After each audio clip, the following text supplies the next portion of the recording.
Christmas night always looks peaceful from a distance, soft snow falling, warm lights glowing through frosted windows, but peace can be deceptive, especially when something unseen is paying attention.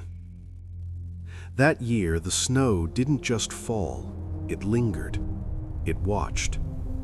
The town had gone quiet early, buried under thick white drifts that swallowed roads, fences, and sound itself. Inside my home, the heater hummed weakly. Christmas lights blinked lazily, and shadows stretched longer than they should have. I was alone, and the silence felt intentional. Outside, the snowfall suddenly stopped. Not slowly, but all at once.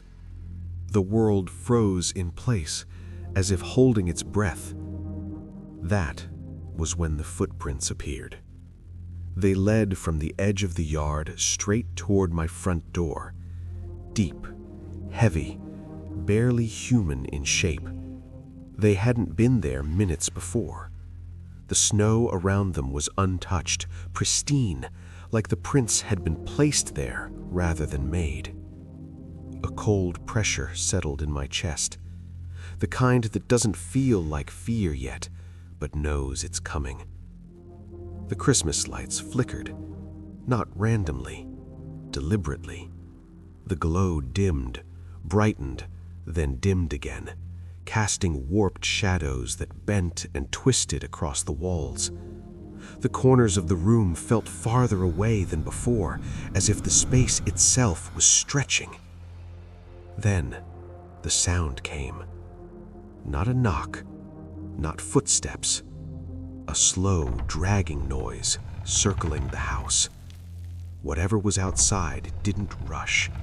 It took its time, like it knew there was nowhere to run. The windows fogged over from the cold, but something pressed against the glass from the other side.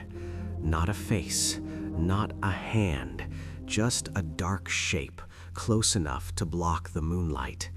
The temperature dropped sharply. Breath turned visible in the air. Frost crept along the walls, crawling toward the center of the room like living veins of ice. The Christmas tree lights went out. Darkness swallowed the room, thick and suffocating. In the silence, a shape formed near the doorway.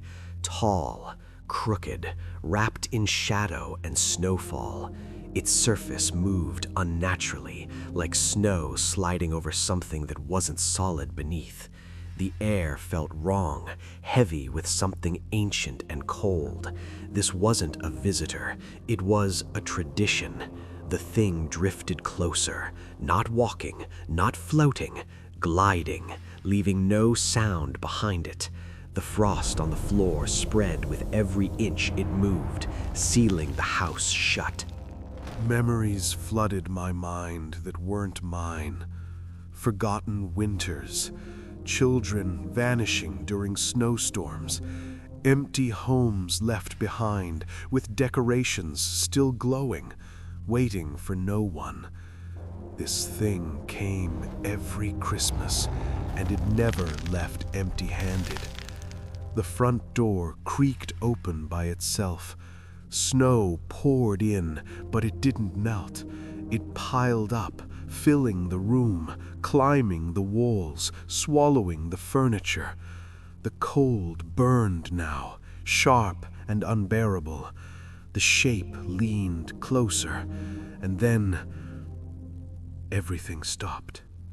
The lights snapped back on.